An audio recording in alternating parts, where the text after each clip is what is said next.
آیت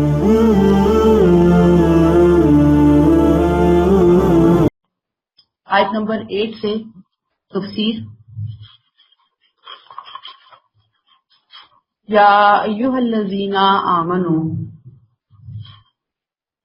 within bracket اس عہد اور میثاق کا تقاضا یہ ہے بریکٹ کلوز کہ اے مومنو اللہ کے لیے کھڑے ہو جاؤ انصاف کی گواہی دیتے ہوئے اور کسی قوم کی دشمنی تمہیں اتنا مشتعل نہ کر دے کہ تم انصاف نہ کرو. انصاف کرو کہ یہ تقویٰ سے قریب تر ہے. اللہ سے ڈرتے رہو. اللہ تمہارے سب اعمال سے باخبر ہے. سورہ نساء آیت 35 میں تھوڑی سی تبدیلی کے ساتھ بالکل سیم یہی حکم وہاں پر ہم آیت 35 میں پڑھ کر آئے ہیں. یہ کون سا میثاق ہے؟ یہ وہ اجتماعی میثاق ہے، اجتماعی عہد ہے جو مسلمانوں پر بحیثیت امت مسلمہ ایک جماعت کے عائد کیا گیا ہے. یعنی ویسے تو میثاق کوئی بھی میثاق ہو سکتا ہے، لیکن خاص طور پر یہاں کون سا میثاق ہے جو مسلمانوں کی جماعت پر اجتماعی طور پر قوم کی حیثیت سے ان کے اوپر عائد کیا گیا کہ وہ حق کی علم بردار بنے گی، عدل کی علم بردار بنے گی، اور جو اللہ نے آخری شریعت قرآن کی شکل میں نبی کریم صلی اللہ علیہ وسلم کے ذریعے ان کو عطا کی ہے وہ خود بھی اس کے اوپر قائم ہوں گے، عمل کریں گے اور پوری دنیا کے سامنے بھی اس چیز کی گواہی پیش کریں گے. یعنی اب آپ یہاں پہ کلیئر ہو جائیے اس آیت کے اندر کہ یا ایھا الذین آمنوا کونوا قوامین للہ شہداء بالقسط، انصاف کی گواہی دینے والے بن جاؤ. اور انصاف کی گواہی وہی عہد ہے، وہی میثاق ہے جو بحیثیت قوم اللہ تعالیٰ نے امت مسلمہ سے لیا تھا. کلیئر ہو گئی یہ بات؟ پھر کیا ہے دوسری چیز؟ وَلَا يَجْرِمَنَّكُمْ شَنَآنُ، کسی قوم کی دشمنی تمہیں اتنا مشتعل نہ کر دے کہ تم انصاف نہ کرو. آیت 2 سورہ المائدہ، یہ بات ہم پڑھ کر آئے کہ کسی قوم کی دشمنی تمہیں اس بات پہ آمادہ نہ کرے کہ تم حق کو چھوڑ دو. اصل بات یہاں پر کیا ہے کہ مسلمانوں کو عدل کی راہ پر چلنے کے لیے، حق کی راہ پر چلنے کے لیے جو سب سے بڑی رکاوٹ پیش آنی ہے، جو سب سے بڑا فتنہ ان کو ملنے والا راستے کا، اس سے اللہ تعالیٰ نے یہاں پر آگاہ کیا کہ جب انسان کسی قوم کی دشمنی کا شکار ہوتا ہے، کسی قوم سے دشمنی پالتا ہے، تو پھر غلط رویے انسان کو حق کی راہ سے ہٹانے میں کامیاب ہو جاتے ہیں، بہت بڑا حربہ بن جاتے ہیں، ہتھیار بن جاتے ہیں انسان کے رویے. وہ انسان چاہے مسلمان ہو چاہے وہ نان مسلم ہو. بات سمجھ میں آئی ہے کہ انسان کب ہٹتا ہے حق کی راہ سے، عدل کی راہ سے؟ جب کسی قوم کے ساتھ دشمنی پلتی ہے، بڑھتی ہے، نشوونما پاتی ہے، تو انسان کا اب وہاں پر رویہ بہت امپورٹنٹ مقام رکھتا ہے، امپورٹنٹ رول پلے کرتا ہے کہ اب وہ اس دشمنی کے ساتھ اس قوم سے کیا معاملہ کرتا ہے، کیسے ڈیل کرتا ہے. اگر وہ حق سے ہٹتا ہے، اگر وہ عدل سے ہٹتا ہے، تو اب یہ چیز بہت بڑی رکاوٹ بن گئی ہے. اور آپ دیکھ لیجئے کہ شیطان نے جتنے حربے اب تک انسانوں کو حق کی راہ سے، عدل کی راہ سے ہٹانے کے لیے اختیار کیے ہیں، استعمال کیے ہیں، ان میں یہ حربہ سب سے زیادہ ہے کہ وہ لوگوں کے درمیان دشمنیاں پیدا کر دیتا ہے، قوموں کے درمیان دشمنیاں پیدا کر دیتا ہے، وہ گروپس کے درمیان، قبیلوں کے درمیان، خاندانوں کے درمیان دشمنیاں پیدا کرتا ہے، اور دشمنیاں پیدا کر کے ان سے وہ کام لیتا ہے اللہ تعالیٰ کی ناراضگی کے کہ عام حالت میں بندہ وہ کام کرنا گوارا بھی نہیں کرتا، سوچ بھی نہیں سکتا. تو گویا شیطان کا سب سے بڑا حربہ اس کو یہاں پہ اللہ تعالیٰ نے ہائیڈ لائٹ کیا. وَلَا يَجْرِمَنَّكُمْ شَنَآنُ قَوْمٍ عَلَىٰ أَلَّا تَعْدِلُوا، کسی قوم کی دشمنی تمہیں اتنا مشتعل نہ کر دے کہ تم انصاف نہ کرو، بلکہ کیا کرو؟ اعدلوا، ہر حال میں انصاف کرو. انصاف کا دامن تم نے ہاتھ سے نہیں چھوڑنا. اب آپ کو یہ بات کلیئر ہو رہی ہے کہ انصاف کا دامن ظاہری بات ہے کہ پچھلی قومیں یہ کرتی رہی ہیں. ہم بار بار پڑھتے چلے آئے ہیں کہ جو بنی اسرائیل تھے وہ بنی اسماعیل کو کیوں نہیں مانتے تھے؟ آخر کیا ریزن تھی؟ وہ دشمنی تھی نا، حسد آ گیا تھا کہ انبیاء اور رسالت جو ہے وہ ان کے اندر کیوں شفٹ ہوگی اینڈ پہ آتے آتے. اور مسلمانوں کی دشمنی میں وہ اتنا حد سے آگے بڑھے کہ جو عہد اللہ نے ان سے ان کے نبیوں کے ذریعے لیا تھا، ان کی کتابوں کے ذریعے لیا تھا، انہوں نے وہ سارے عہد، سارے معاہدے، سارے ایگریمنٹ ان کی دھجیاں بکھیر کے رکھ دی. ان کو انہوں نے خاک میں ملا. یعنی دشمنی میں اتنا حد سے آگے بڑھے یہود اور پھر اس کے بعد نصارہ کہ انہوں نے کسی عہد کا کوئی پاس لحاظ نہیں کیا جس کے وہ ذمہ دار بنائے گئے تھے.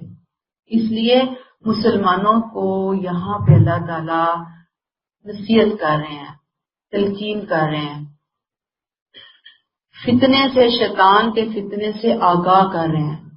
پہلے کہا حق کے، انصاف کے، عدل کے علمبردار بن کر کھڑے ہو جاؤ دنیا کے اندر. تمہارے ہاتھ میں عدل کا جھنڈا ہوگا، حق تمہارے پاس ہے، حق کی گواہی دینے والے بنو. آگے ہم پڑھیں گے انشاءاللہ کہ چاہے یہ گواہی تمہاری اپنی ذات، تمہارے والدین، تمہارے عزیز ترین رشتوں کے خلاف کیوں نہ پڑھ رہی ہو، تب بھی عدل کرنا ہے. یہ نہیں دیکھنا کہ یہ کافر ہے، یہ دہریہ ہے، یہ مسلمان ہے تو مسلمان کے ساتھ کرنا ہے، دوسروں سے نہیں کرنا. نہیں، تمہارے سامنے پوری انسانیت ایک لیول پر کھڑی ہوگی انصاف کے معاملے میں. تم نے وہ کام کرنا ہے اور شیطان کے اس فتنے سے بچنا ہے کہ دشمنوں کے لیے الگ باٹ ہو اور دوستوں کے لیے الگ اینک ہو. تمہاری باٹ کو اینک کے ساتھ چینج کر لیں کہ دوستوں کو دیکھو تو ایک اور اینک سے دیکھو، محبت اور فیور کی اینک سے دیکھو، اور دشمنوں کو جب دیکھو ہمیشہ غلط اینک پہن کر دیکھو، یہ سوچے بغیر کہ اب تو یہ صحیح بھی ہو سکتے ہیں. یہ چیز ہے جو اللہ تعالیٰ یہاں پر ہمیں سمجھانا چاہ رہے ہیں. اور اعدلوا ہوا اقرب للتقوی، عدل کرو کیونکہ عدل کس چیز کے زیادہ قریب ہے؟ تقوی کے قریب ہے. گویا عدل کیا ہے کہ دشمنی کے باوجود، دشمنی ہے، دشمنی کیسی ہے؟ یہاں پہ کس دشمنی کا ذکر ہو رہا ہے؟ مذہبی دشمنی کا ذکر ہو رہا ہے. اللہ اور اس کے رسول اور قرآن اور صحابہ کے دشمنوں کی دشمنی کا ذکر ہو رہا ہے. یہاں پہ عام گھریلو تعلقات کی دشمنیاں، کاروباری دشمنیاں، سیاسی دشمنیاں یہ نہیں ہیں، وہ دشمنیاں ہیں. اللہ تعالیٰ نے وہاں بھی مسلمانوں کو ایک دم تعلیم دے دی کہ عدل کی راہ سے تم نے نہیں ہٹنا. اگر تم دشمنی کی راستے پر چلتے ہوئے عدل سے ہٹتے ہو تو گویا تم نے تقویٰ کا راستہ چھوڑ دیا، اور اگر تم عدل کرتے ہو تو گویا تم نے تقویٰ کا راستہ پکڑ لیا ہے. گویا اللہ تعالیٰ نے یہاں پہ عدل کے ساتھ ساتھ تقویٰ کے مقام کو بھی واضح کر دیا کہ دین میں تمام نیکیوں کی جڑ تقویٰ ہے، اور اگر تقویٰ ہے تو ساری نیکیاں ہیں، اور اگر تقویٰ نہیں ہے تو پھر باقی کسی نیکی کا کوئی اللہ کی نظر میں کوئی مقام نہیں ہے، کوئی ویٹ نہیں ہے. پھر اینڈ میں فرمایا ان اللہ خبیر بما تعملون، اللہ تمہارے سب اعمال سے باخبر ہے. پھر ہو گئی، جب وہ باخبر ہے تو پھر وہ دیکھ رہا ہے نا، نتیجہ بھی وہی کمپائل کر رہا ہے، رزلٹ وہی کمپائل کر رہا ہے، اس کے مطابق وہ تمہیں جزا اور سزا دے گا. اس سے سبق کیا ملتا ہے ہم سب کو کہ چاہے کوئی فرد ہے، چاہے کوئی قوم ہے، چاہے کوئی دوست ہے، چاہے کوئی دشمن ہے، جہاں پہ بھی کوئی معاملہ آتا ہے نا، انصاف ضروری ہے، عدل کے اوپر قائم ہونا بہت ضروری ہے. ہر مسلمان ملک پہ لازم ہے کہ وہ دوسرے ممالک ہیں، مسلمان ممالک نہیں، جتنے دوسرے ممالک ہیں، پڑوسیاں یا دوسرے، ان کے ساتھ عدل کا معاملہ کرے. اور ایسا نہیں ہے کہ ایک مسلمان ملک ہے اور بڑا اس کو تقدس حاصل ہے، آپ وہ جو مرضی ظلم کرے پوری دنیا کے اندر اور آپ اس کو سپورٹ کرنے کے لیے کھڑے ہوں کیونکہ یہ مسلمان ملک ہے. چونکہ یہ ایک مقدس گائے ہے لہٰذا اس کو تو ہم کوئی بات نہیں کہہ سکتے. یہ جو سرخ کرے سیاہ کرے سفید کرے یہ اس کو کھلی چھٹی ہے اور ہم اس کی سپورٹ میں ہوں گے. ہم کسی بھی سپورٹ میں نہیں ہوں گے. ہمیں اس کو کنڈیم کرنا ہے. ہمیں اسے کہنا ہے کہ ہاں اگر ہم غلط کرتے ہیں ہم غلط ہیں, ہم برے ہیں, وہ کرتے ہیں وہ برے ہیں. کسی کو بھی ناجائز ظلم کا نشانہ کوئی مسلمان ہونے کی حیثیت سے بھی نہیں بنا سکتا. ایک بہت بڑا سبق ہے, بہت زیادہ ڈیپتھ ہے اس آیت کے اندر, بہت بڑا لیسن ہے, خصوصاً آج کل کے دور کے مطابق جس زمانے میں میں اور آپ رہ رہے ہیں کہ جہاں پہ مسلمان اپنے اصول و ضوابط قواعد و ضوابط یہ کہہ کر ناک کی نوک تلے رکھتے ہیں قرآن کے احکامات کو اللہ معاف کرے اور پیٹھ پیچھے ڈالتے ہیں کہ دوسرے تو نہیں نہ ہم سے کر رہے, دوسرے تو برے کر رہے ہیں, دوسرا تو برا کر رہا ہے. جب وہ برا کر رہا ہے تو ہم کیوں نہ برا کریں, جب وہ یہ کر سکتے ہیں تو ہم کیوں نہ کریں. دیکھیں یہ اس بیس کو بنا کر آج اپنے مسلمان پاکستان ملک کو دیکھ لیں, ہمارے جتنے ہمسایہ ممالک ہیں اتنے ہم نے ہر ایک سے کوئی نہ کوئی پنگا لیا ہوا ہے. تو وہ پنگا کرتے ہیں لہٰذا ہم بھی پنگا کریں گے. تو اب آپ دیکھ لیں کہ جہاں بات انصاف کی آتی ہے, آپ دیکھیں انصاف کیا. میں نے دیکھنا یہ کہ اللہ کا حکم کیا میرے لیے. میں نے یہ نہیں دیکھنا پاکستان کیا کر رہا ہے, میں نے یہ نہیں دیکھنا کہ فلاں ملک کیا کر رہا ہے. مجھے یہ دیکھنا ہے کہ اللہ کا حکم کیا کہتا ہے یہاں پر, اور مجھے اپنی جو بات ہے اللہ کی بات ہے رائے عامہ اس کو بتانا ہے, لوگوں کو سمجھانا ہے کہ ہمارے پوائنٹ آف ویو میں یہ غلطی ہے, ہمارے بیانیہ کے اندر یہ غلطی ہے, ہمیں اپنے بیانیے کو درست کرنے کی ضرورت ہے. کلیئر ہو بھی بات. آیت نمبر 9. وعد اللہ الذین آمنوا وعملوا الصالحات لہم مغفرۃ واجر عظیم. اللہ نے ان لوگوں سے وعدہ کر رکھا ہے. کون لوگ؟ جو ایمان لائے اور جنہوں نے نیک عمل کیے, کہ ان کے لیے مغفرت اور اجر عظیم ہے. مغفرت اور اجر عظیم ہے ان کے لیے. اگلی آیت بھی ساتھ ہی ملا لیجئے. والذین, آیت نمبر 10, والذین کفروا وکذبوا بآیاتنا اولئک اصحاب الجحیم. اس کے برخلاف وہ لوگ جنہوں نے حق کا انکار کیا, ہماری آیات کو جھٹلایا, وہ اہل دوزخ ہیں.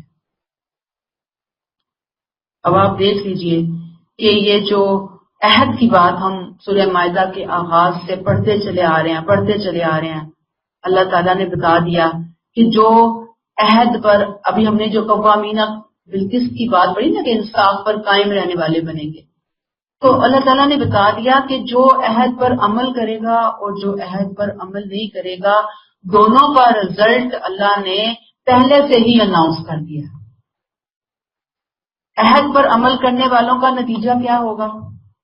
آمنوا وعملوا الصالحات کون ہے؟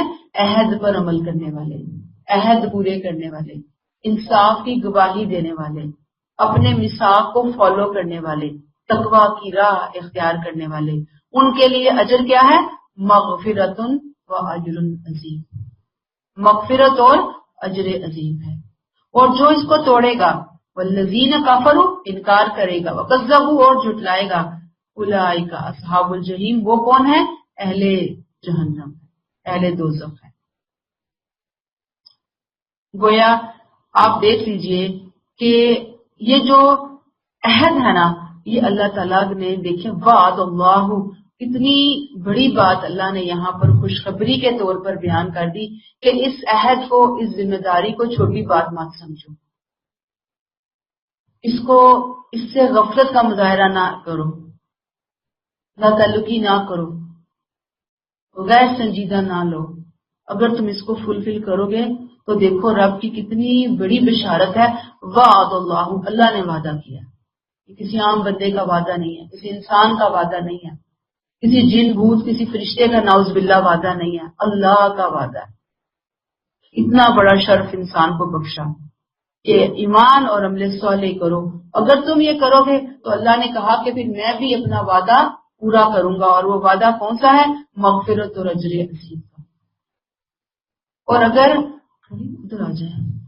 اگر تم اپنا وعدہ پورا نہیں کرو گے تو پھر میں نے بھی اپنے اوپر ذمہ لے لیا ہے, اولئک اصحاب الجحیم, کہ تمہیں جہنم کی آگ میں ڈال کر ہی دم لوں گا. استغفر اللہ. کلیئر ہوگی. آیت نمبر 11.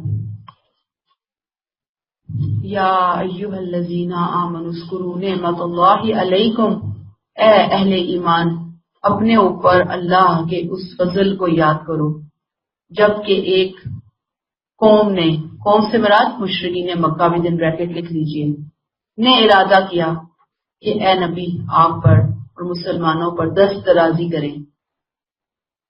ودن بریکٹ یہ جنگ خندق کا موقع کہا جاتا ہے، بریکٹ کلوز۔ تو اللہ نے ان کے ہاتھ تم پر اٹھنے سے روک دیے، اور اللہ سے ڈرتے رہو اور یاد رکھو کہ اہل ایمان کو اللہ ہی پر بھروسہ رکھنا چاہیے۔ اب آپ دیکھ لیجئے کہ مسلمانوں سے اب پیچھے ہم کیا پڑھتے چلے آ رہے ہیں، ہر حال میں حق اور عدل پر قائم رہنا ہے، مخالفتوں کے باوجود حق کا راستہ نہیں چھوڑنا۔ کیا کہہ دیا؟ اگر تم مخالفتوں کے باوجود حق کا لحاظ کرو گے تو اللہ کی مدد ہر جگہ پر تمہارے ساتھ ہوگی، قدم قدم پر اس کی مدد تمہارے ساتھ ہوگی۔ اور یہ وہی بات ہے، یا ایھا الذین آمنوا اذکروا نعمت اللہ علیکم، اپنے اوپر اللہ کے اس فضل کو یاد کرو کہ جب تم عہد پر قائم رہے تو اللہ نے بھی پھر تم پر اپنی نعمت کی۔ آیت 11 میں اللہ تعالیٰ نے بتا دیا کہ کس طرح اللہ کی مدد ان بندوں کے ساتھ ہوتی ہے جو ہر حال میں عدل اور انصاف پر قائم رہنے والے ہوتے ہیں۔ ایمان، عمل صالح یہاں پر حق اور انصاف پر قائم رہنے والوں کے لیے ہے۔ اب آیت نمبر 11 میں اللہ تعالیٰ نے اس کا ایک ثبوت پیش کر دیا کہ کیسے اللہ نے مدد کی۔ یاد کرو اے اہل ایمان اس نعمت کو، جو احسان اللہ نے تم پر کیا تھا جب تم نے اپنی ذمہ داری پوری کی تھی۔ اللہ نے اپنا فرض، اپنا احسان کا ایک ٹیلر، ایک سین تمہیں دنیا میں دکھا دیا۔ کب دکھا دیا؟ کہ تم دیکھ لو کہ ایک قوم قریش مکہ تمہارے راستے میں جب رکاوٹ بننے کے لیے آئی ہے تو اللہ تعالیٰ نے اس کے ہاتھ باندھ دیے کہ وہ تمہارا کچھ بگاڑ نہ سکے۔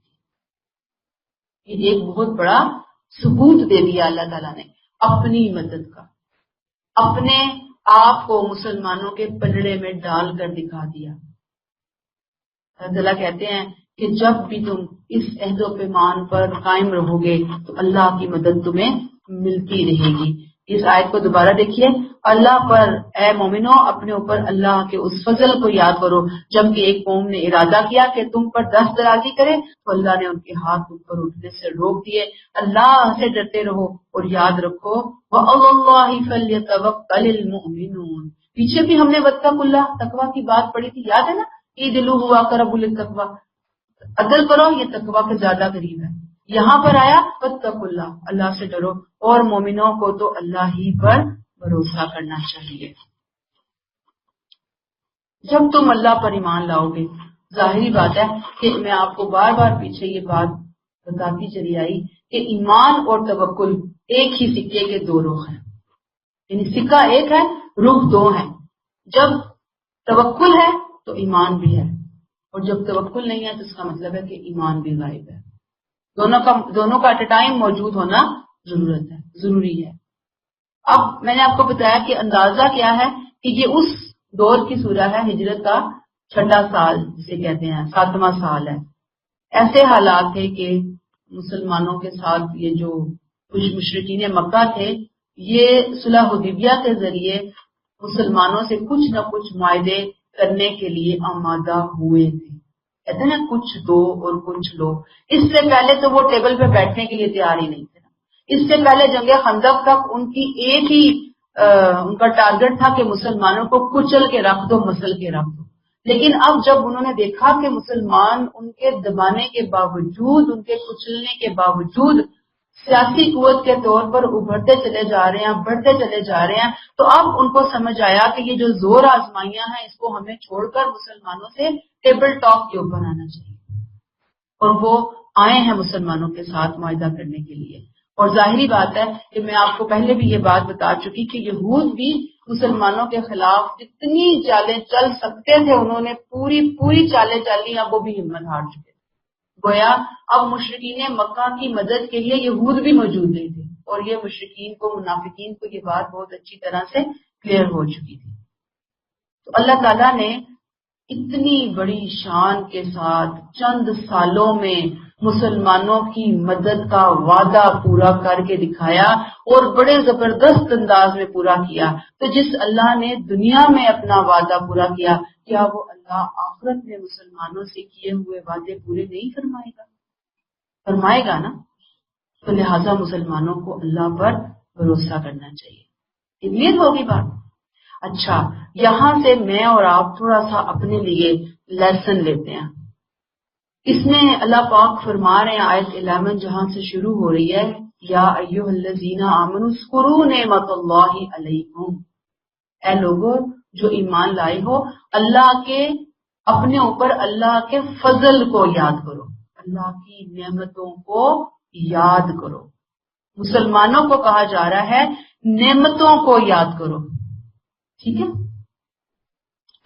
یاد رکھیے کہ نعمتیں صرف چیزوں کے ملنے کا نام نہیں ہوتا کہ میری زندگی میں یہ کمی بھی دور ہو گئی، یہ بھی دور ہو گئی، یہ دور ہو گئی۔ یہ ہر بندے کی زندگی میں کچھ نہ کچھ کمیاں تو ہوتی ہیں نا۔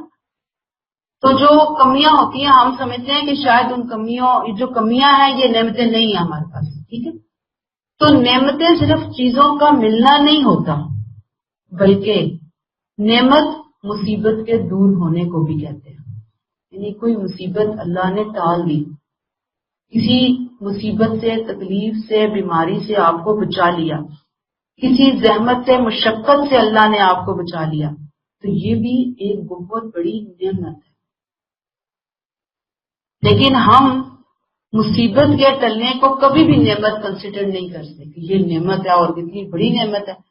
اگر اللہ نہ کرے میں اس مصیبت میں پھنس جاتی تو سوچے نا ذرا، کہتے نا کہ دن میں تارے نظر آ جاتے، نانی یاد آ جاتی اگر کوئی نعمت چھین جائے ہم سے، خدا نہ خواستہ۔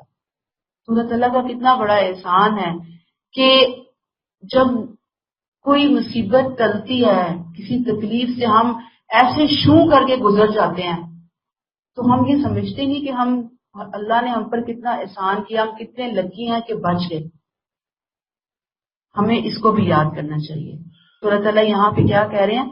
اللہ کے فضل کو یاد کرو کہ اذ ہم قوم ان یبسطوا الیکم ایدیہم، قوم نے تم پر دست درازی کا ارادہ کیا، اللہ نے ان کے ہاتھ تم پر اٹھنے سے پہلے روک دیے۔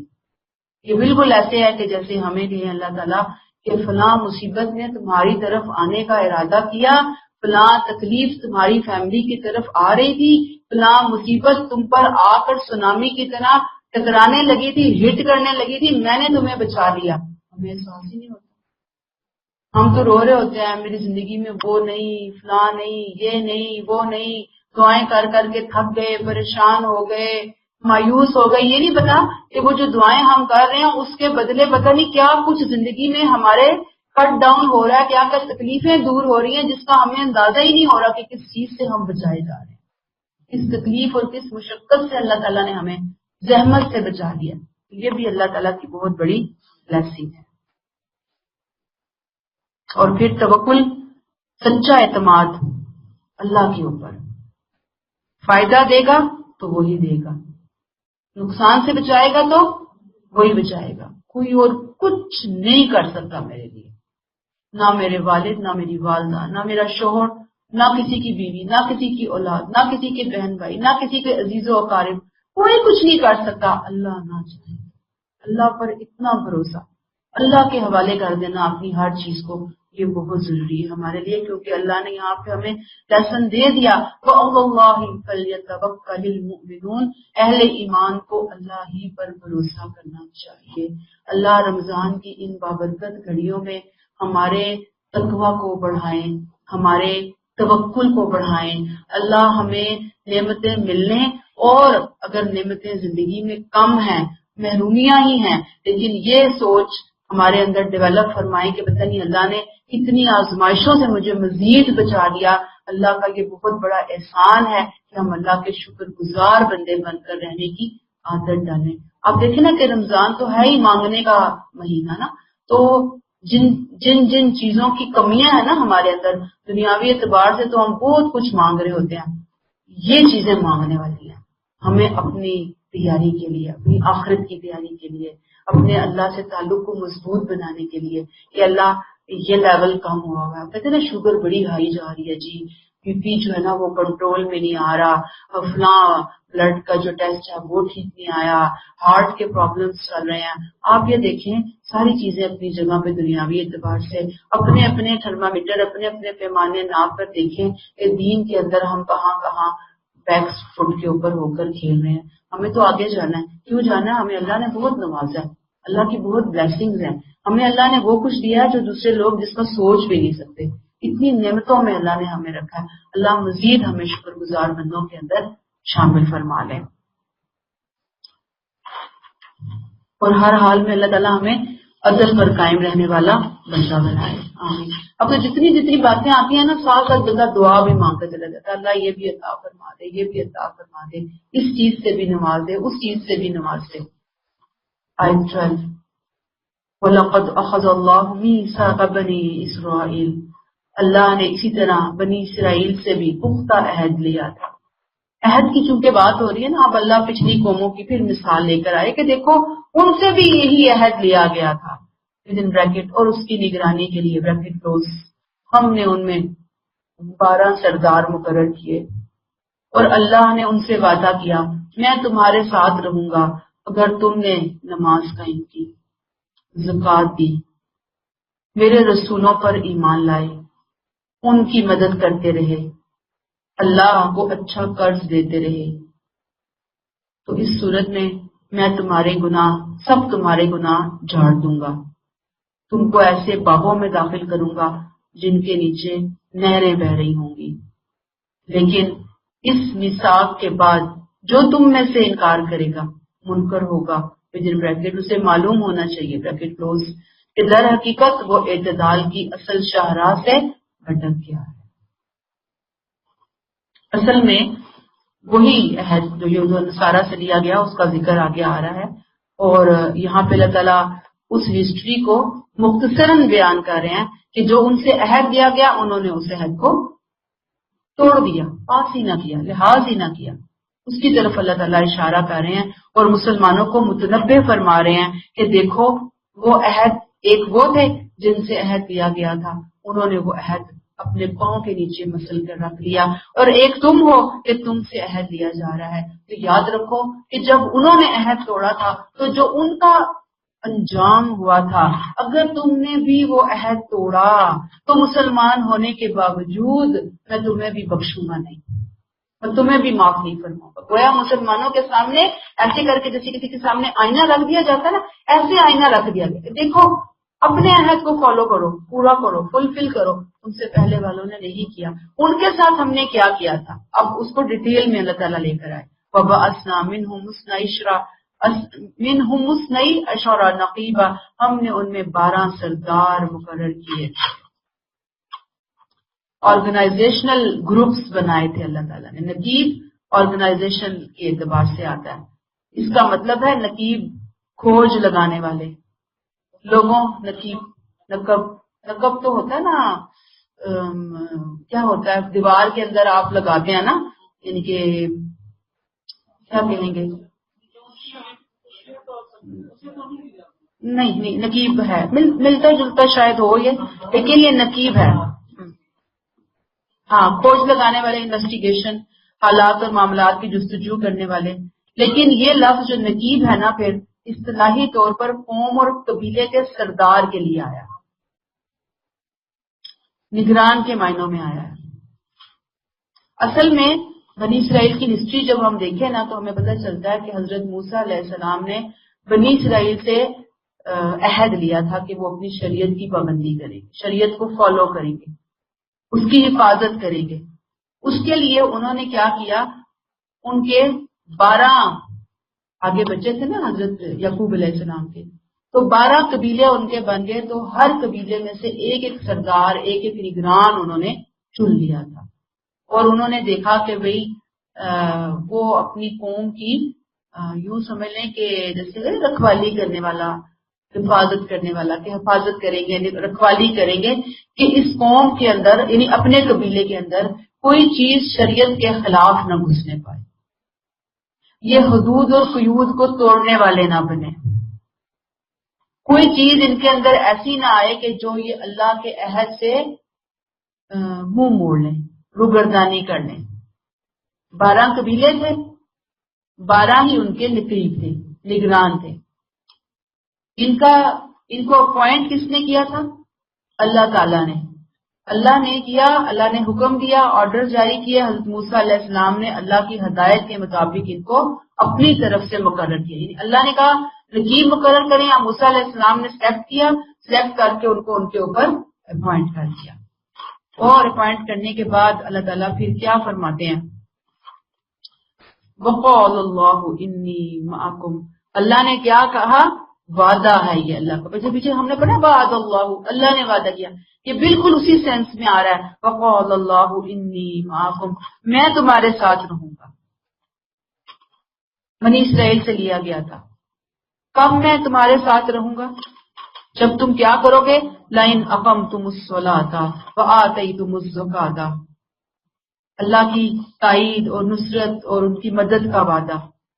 اور جب اللہ ساتھ ہوتا ہے تو سمجھیں پوری کائنات ساتھ ہوتی ہے۔ کافی ہے اگر ایک خدا میرے لیے ہے، ساری خدائی کو کیا کرنا انسان، ایک خدائی کافی ہے۔ تو یہ جو وعدہ ہے اس میں کیا تھا، اس کو ہم تھوڑا سا سم اپ کریں گے۔ نماز کا اہتمام ہے، زکوٰۃ کی ادائیگی ہے، آئندہ آنے والے رسولوں پر ایمان، ان کی تائید ہے، اللہ کی راہ میں انفاق ہے، اور پھر اس کے ساتھ اللہ نے کیا کہا کہ میں تمہیں اس کے اگر تم اسے فلفل کرو گے تو میں تمہارے ساتھ اپنا ساتھ دوں گا، تمہیں اپنا قرب عطا کروں گا، تمہاری عام غلطیوں سے معافی کا معاملہ کروں گا، اور جنت کا وعدہ ہے تمہارے لیے۔ یہ بات کلیئر ہوئی آپ کو؟ اب آپ اس آیت کو دیکھیں ذرا، لَئِنْ أَقَمْتُمُ الصَّلَاةَ، عہد کیا تھا؟ اگر تم نے نماز قائم کی، آتیتم الزکاۃ، اگر تم نے زکوٰۃ ادا کی، زکوٰۃ نہیں کہ بشرط یہ کہ تم نے نماز قائم کی، زکوٰۃ دی، وآمنتم برسلی، میرے رسولوں پر ایمان لے آئے، وعزرتموہم، ان کی مدد کرتے رہے، وأقرضتم اللہ قرضا حسنا، اور تم ان کو اللہ کو اچھا قرض دیتے رہے، لأکفرن عنکم سیئاتکم، اس صورت میں میں تمہارے گناہ تم سے جھاڑ دوں گا، وَلَأُدْخِلَنَّكُمْ جَنَّاتٍ تَجْرِی مِن تَحْتِهَا الْأَنْہَارُ، اور تمہیں ایسے باغات میں داخل کروں گا جس کے نیچے نہریں بہ رہی ہوں۔ دیکھیں یہ اللہ نے وعدے بتا دیے۔ اس سے پہلے کیا تھا؟ وَقَالَ اللَّهُ إِنِّي مَعَكُمْ، میں تمہارا ساتھ بھی ہوں گا، یعنی ان باتوں کے ساتھ لَأُكَفِّرَنَّ عَنْكُمْ سے لے کر إِنِّي مَعَكُمْ، اس سب کو مکس کر لیں، ملا لیں، پورا جسٹ بنا لیں تو آپ کو پوائنٹ بالکل سمجھ آ جائے گا کہ اللہ نے اپنے قرب کے ساتھ ساتھ ان کو باقی معاملات کے حوالے سے ریلیکس کر دیا۔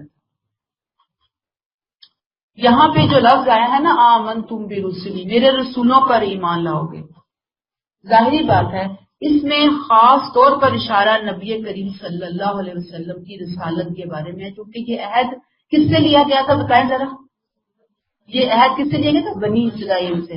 تو چونکہ تورات میں نبی کریم صلی اللہ علیہ وسلم کی آمد کی پیشن گوئیاں موجود ہیں، لہٰذا ان کو بتا دیا کہ جب میرے رسول آئیں گے، تشریف لائیں گے، تو تم نے ان کو ماننا ہے، ان کے ساتھ ہو کر تم نے معاملہ کرنا ہے۔ وَعَزَّرْتُمُوهُمْ، اور تم نے ان کی مدد کرنی ہے، ایمان بھی لانا ہے اور ان کی مدد بھی کرنی ہے۔ مدد کیسے کرنی ہے؟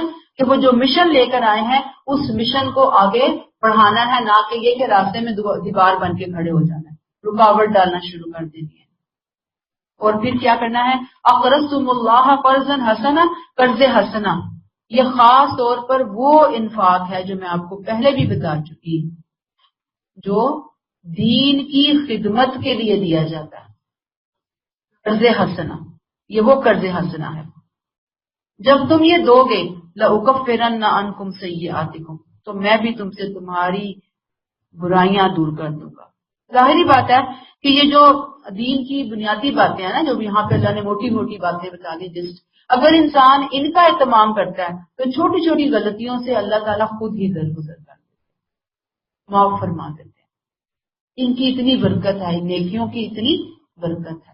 حقوق اللہ سے ریلیٹڈ غلطیاں نا، حقوق العباد بات تو ظاہری بات ہے کہ بندوں سے معافی مانگنے سے ہی معاف ہوتے ہیں۔ اور پھر کیا فرمایا؟ فمن کفر بعد ذلک منکم، اور جس نے کیا انکار اس چیز سے، یہ لئن اقمتم الصلاۃ وآتیتم الزکاۃ اور یہ ساری چیزوں، جس نے انکار کیا فقد ضل سواء السبیل، سواء السبیل صراط مستقیم، سواء السبیل اس سے ہٹ گیا۔ گویا جو اس معاہدے سے انحراف کرے گا وہ اللہ کی ہدایت کا انکار کر رہا ہے، اسی لیے اللہ تعالیٰ نے اسے کفر سے تعبیر کیا ہے۔ استغفر اللہ۔ اور یہاں پہ وہ کام دیکھ لیجئے جو کام ان کے لیے تھے، ہمارے لیے بدرجہ اولا وہ کام ہے کہ ہم نے اقمتم الصلاۃ بھی کرنی ہے، آتیتم الزکات بھی کرنی ہے، وآمنتم برسلی، وہ تو الحمدللہ ہم اور کچھ کریں یا نہ کریں، آمنتم برسلی تو ہماری زندگیوں میں ہے، لیکن وعزرتموہم کہ آپ رسول صلی اللہ علیہ وسلم کے مشن کی مدد کرنا، سپورٹ کرنا، اللہ کے دین کو، اس کے کام کو، اس کے دین کی خدمت کو ایسے سمجھنا جیسے کہ یہ ہمارا پرسنل کام ہے۔ مدد ایسے ہوتی ہے، ایسے نہیں ہوتی کہ آج کر لیا، کل کیا، نہ کیا، صبح کیا نہ کیا، اچھا کر لیں گے، اچھا دیکھ لیں گے، کوئی پلاننگ نہیں، کوئی شیڈیول نہیں۔ آپ دیکھیں کہ جب ہم گھر میں اپنے معاملات نبیڑتے ہیں، بچوں کو دیکھ لیں، بچوں کے کاموں کو دیکھ لیں، اپنے فیملی کے حوالے سے دیکھ لیں، اپنی ذمہ داریوں کو دیکھ لیں، جتنی بھی خواتین ہاؤس وائف بہت ذمہ دار ہوتی ہیں ماشاءاللہ، کتنے اچھے طریقے سے اپنی ذمہ داریاں پوری کر رہی ہوتی ہیں، ہر چیز کو پین لے کر، اپنا خون جلا کر، خون پسینہ ایک کر کے ایک ایک چیز کو اپنی جگہ کے اوپر رکھتی چلی جا رہی ہوتی ہے، ایک ایک ذمہ داری نبھاتی چلی جا رہی ہوتی ہے۔ تو آپ دیکھیں کہ دین کو بھی اسی کیٹیگری کے اندر ڈالیں کہ یہ بھی میری اتنی ہی امپورٹنٹ ذمہ داری ہے جتنی میری باقی ذمہ داری ہے۔ یہ ہے عزرتموہم، یہ نہیں ہم کرتے۔ ہم اس پورے آپشن میں سے آمنتم برسلی کر لیں گے، اچھا اس سے بڑھ کر آئے تو اقمتم الصلاۃ بھی کر لیا، اچھا اس سے بھی آگے آئے زکوٰۃ آ رہی ہے، چلے الحمدللہ آتیتم الزکوٰۃ بھی ہو جاتا ہے، لیکن وعزرتموہم نہ ہونے کے برابر ہے۔ اگر کرتے بھی ہیں تو اپنی پسند کی جگہوں پہ، میں نے آپ کو بتایا جہاں ہمارا موڈ ہوتا ہے، جہاں ہم ریلیکس ہوتے ہیں، جہاں ہم آسانی فیل کرتے ہیں وہاں کر لی، باقی میری ذمہ داری نہیں ہے۔ دین جس طرح ستیلا نہیں ہوتا، باقی ہر کام سگا ہے، دین ستیلا ہے، یہ تو کسی اور کی ذمہ داری ہے، لوگ کر لیں گے، ہمارا کیا ہے جی؟ اللہ نے بتایا ہے کرنا ہے، تم نے کرنا ہے۔ رسول تو رخصت ہو گئے دنیا سے، ان کا مشن چل رہا ہے، قیامت تک چلتا رہے گا، کون لے کر چلے گا؟ ان کے ماننے والے نا، تبھی تو ایمان مکمل ہوگا۔ اور پھر اقرضتم اللہ قرضا حسنا، ظاہری بات ہے جب ہم مدد کریں گے تو اس راہ میں اپنی جان مال اور اپنا پیسہ لگائیں گے، وقت لگائیں گے، اپنے اوپر لگائیں گے، دوسروں کے اوپر لگائیں گے، دین کو سپورٹ دیں گے فائنینشلی، تو دین آگے چلے گا۔ خالی کھلی تو مدد نہیں ہوتی نا، زبانی کلامی بیٹھ کے مدد کرتے رہیں، جن کو اللہ نے دیا ہے، جن کو نوازا ہے، ان کی بات ہو رہی ہے۔ تو یہ کریں گے تو پھر ہمارے ساتھ بھی بڑے وعدے ہیں، اور اگر نہیں کریں گے، دیکھ لیں یہاں پہ قال اللہ انی معکم، اللہ نے کہا میں ہوں تمہارے ساتھ۔ دیکھیں اگر اللہ کہیں کہ میں ہوں ان بندوں کے ساتھ، انہوں نے میرے دین کو اون کیا تھا، انہوں نے میرے دین کو اپنا بنایا تھا، آج میں ان کے ساتھ کھڑا ہوں، یہ تھوڑا بڑا آنر ہے اللہ کی طرف سے۔ لیکن اللہ ہمیں سمجھ دے، ہدایت دے، رمضان کی ان بابرکت گھڑیوں میں ہم اون کرنے والے بنے، اور صرف زبانی نہیں، لیں اس کو، پین لے کر لیں دین کو، تو پھر انشاءاللہ یہ وعدے بھی ہمارے ساتھ ہیں۔ لوگ اللہ اکفرن عنکم سیئاتکم ولادخلنکم جنات تجری من تحتہا الانہار۔ اور اگر خدا نہ خواستہ نہیں کر رہے، یہ جو کام آگے نا یہاں پہ اتنے کام ہیں، اقمتم الصلاۃ، آتیتم الزکوٰۃ 3، 2 آمنتم برسلی 3، عزرتموہم 4، اقرضتم اللہ 5 کام آگے نا۔ تو 5 کام جو نہیں کر رہا، یا کچھ کر رہا کچھ نہیں کر رہا، تو اللہ تعالیٰ کہہ رہے ہیں فمن کفر بعد ذلک، یہ انکار ہے پھر اس عہد کا، اس میثاق کا، فقد ضل سواء السبیل، وہ صراط مستقیم پہ نہیں ہے، نکل آئے اگر کسی دھوکے میں بیٹھا ہوا ہے تو۔ اللہ ہمیں ہدایت عطا فرمائے۔ اس آیت کو گھر جا کر خوب غور و فکر کے ساتھ، دعاؤں کے ساتھ کیجیے گا کہ اللہ بڑی خامیاں ہیں ابھی ہمارے اندر، چلتے تو ہیں، کوئی جسے گاڑی ہوتی ہے دھکا سٹارٹ، دھکا کوئی آ کے مارتا ہے تو چل پڑتی ہے، کوئی نہ مارے گا تو کھڑی رہے گی، وہاں مہینوں کھڑی رہے گی گاڑی، نہیں چلنے والی گاڑی۔ ہماری گاڑیاں، ہمارا دین کا سلسلہ دھکا سٹارٹ سلسلہ۔ تو اللہ تعالیٰ ہمیں ہدایت عطا فرمائے۔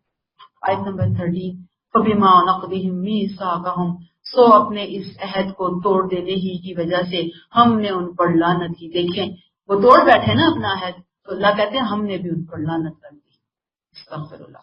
اور آج مسلمان بحیثیت مجموعی اسی لعنت کا شکار ہے، میں آپ کو بتا دوں یہ چیز چل رہی ہے۔ وجعلنا قلوبہم قاسیہ، اور ان کے دل ہم نے سخت کر دیے، استغفر اللہ۔ ود ان بریکٹ اب ان کی حالت یہ ہے، بریکٹ کلوز، یہ کلام کو اس کے موقع محل سے ہٹا دیتے ہیں، اور جس چیز کے ذریعے سے انہیں یاد دہانی کی گئی تھی اس کا ایک حصہ بھلا بیٹھے ہیں، ود ان بریکٹ، اور یہ اسی کا نتیجہ ہے، بریکٹ کلوز، کہ آئے دن تم ان کی کسی نہ کسی خیانت کی خبر پاتے ہو، ان میں سے بہت تھوڑے ہیں جو ان چیزوں سے بچے ہوئے ہیں۔ اس لیے ود ان بریکٹ ان کی شرارتوں کے جواب میں بریکٹ کلوز انہیں معاف کرتے رہیے، اور ود ان بریکٹ ان کی حرکتوں سے بریکٹ کلوز چشم پوشی کرتے رہیے، اور یاد رکھیے کہ اللہ احسان کی روش اختیار کرنے والوں کو پسند کرتا ہے۔ پیچھے ہم سورہ بقرہ میں تفصیلاً یہود کے اوپر اللہ کی لعنت کا، ان کی تحریفات پر، ان کی کساوت پر ہم پڑھ کر آئے ہیں سورہ بقرہ کے اندر۔ اصل بات یہاں جو میرے اور آپ کے سمجھنے کے لیے ضروری ہے وہ یہ ہے کہ اللہ جب کسی قوم سے معاہدہ کرتا ہے نا تو اس کو آنر دیتا ہے۔ اللہ کہتا ہے نا میں نے وعدہ کیا، اللہ کہتا ہے میں تمہارے ساتھ ہوں اگر تم اس کو فلفل کرو گے، تو گویا آنر دیا، عزت دی، سرفرازی دی۔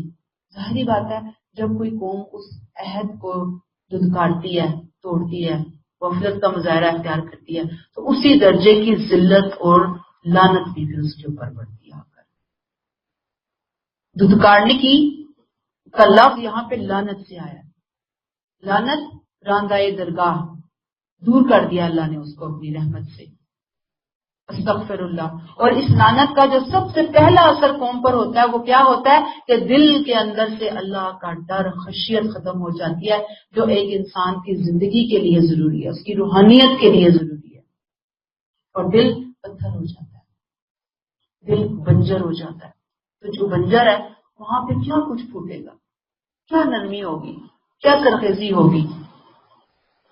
اور یہ حالت بالکل ایسی ہے کہ قوم نے اپنے قوم پر خود کلہاڑی مار دیا، اور اللہ تعالیٰ کی مقرر کردہ سنت ہے نا کہ ہر چیز کو پھر اللہ تعالیٰ اپنے آپ سے منسوخ کرتے ہیں، کیا کہتے ہیں لعنہم وجعلنا قلوبہم قاسیہ، ہم نے ان کے دل سخت کر دیے، کہ اللہ کہتے ہیں کہ جب قوم نے کلہاڑی ماری تو ہم نے بھی کہا چھوڑ دیا، جاؤ تمہارے دل سخت ہے، جاؤ تمہارے اوپر لعنت ہے، استغفر اللہ، استغفر اللہ۔ اللہ تعالیٰ ہمیں محفوظ رکھے ان سارے مسائل سے۔ اور پھر انہوں نے کیا کیا، صرف عہد نہیں توڑا تھا، اس عہد کی پاداش میں لعنت ہوئی، اور لعنت کی پاداش میں دل سخت ہوئے، اور کیا کیا، یحرفون الکلمہ عن مواضعہ، اللہ کے کلام کو اس کے موقع محل سے ہٹا دیتے، عہد شکنی کے ساتھ ساتھ اللہ کے عہد کو اپنی خواہشات کے مطابق مولڈ کرتے رہے، الفاظ کو اٹھا کر وہاں سے وہاں، جیسے میں نے بولا نا کہ مکہ کو بکا کر دیا، مروا کو موریا کر دیا، الفاظ کے اندر چینجنگ لانا شروع کر دی، لوگوں کو اس جگہ سے، ان ہستیوں سے دور کرنے کے لیے انہوں نے دین کی شکل ہی، اس کا ڈیزائن ہی تبدیل کرنے کی کوشش کی۔ اور پھر کیا ہوا، وَنَسُوا حَظًّا مِّمَّا ذُكِّرُوا بِهِ، اور جس چیز کے ذریعے سے انہیں یاد دہانی کی گئی تھی اس کا ایک حصہ بھلا بیٹھے، یعنی میثاق الہی کا تو پورا ریکارڈ محفوظ کیا گیا تھا، تورات اس سے مراد ہے، اس لیے کہ یہ اللہ تعالیٰ کا عہد نامہ تھا نا، بنی اسرائیل کو پابند کیا گیا تھا کہ یہ اس کو فالو کریں گے، یاد دہانی کی گئی تھی ان کو۔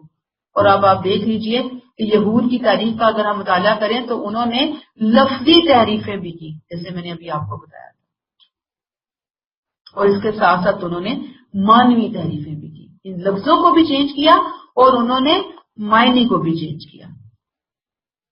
اصل بات اللہ کا جو دین ہوتا ہے، اللہ کی کتاب جو ہوتی ہے نا، وہ گھر کے چراغ کی طرح ہوتا ہے۔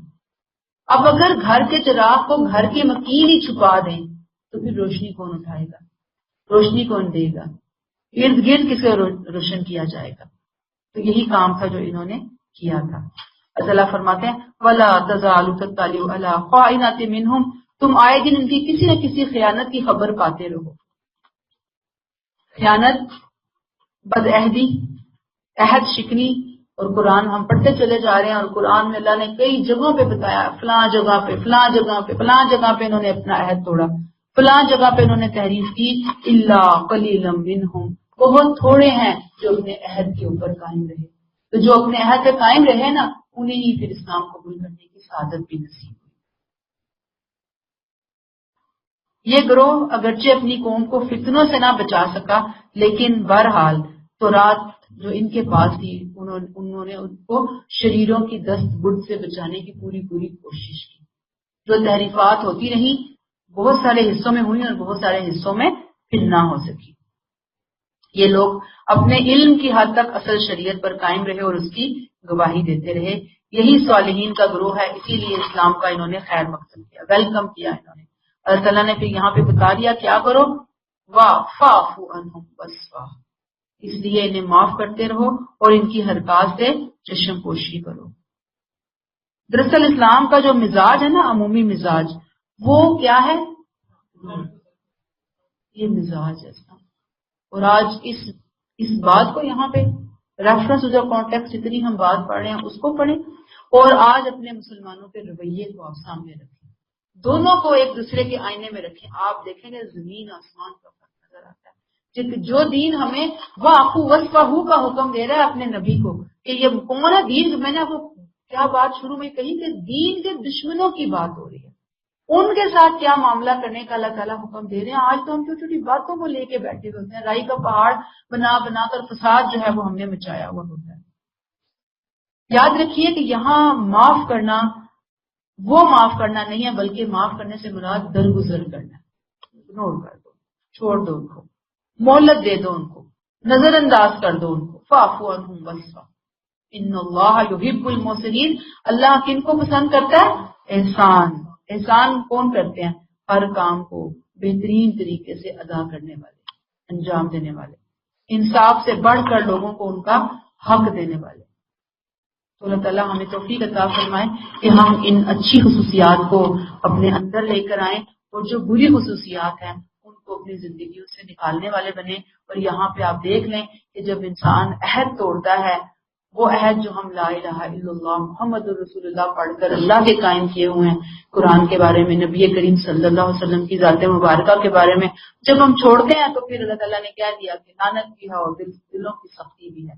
اور پھر اس کے ساتھ ساتھ کیا ہے، وہ تو بہت ہی سخت قسم کی باتیں ہیں، اور اس کے باوجود اللہ تعالیٰ وہی جو یہاں پہ اللہ نے اپنے حبیب کو حکم دیا وَاعْفُوا عَنْهُمْ وَاصْفَحُوا، وہی معاملہ آج اللہ امت کے ساتھ کر رہے ہیں کہ ان کو پھر بھی مہلت دیے چلے جا رہے ہیں، ورنہ حرکت اور جسارت تو بہت بڑی ہے، گستاخی بہت بڑی ہے۔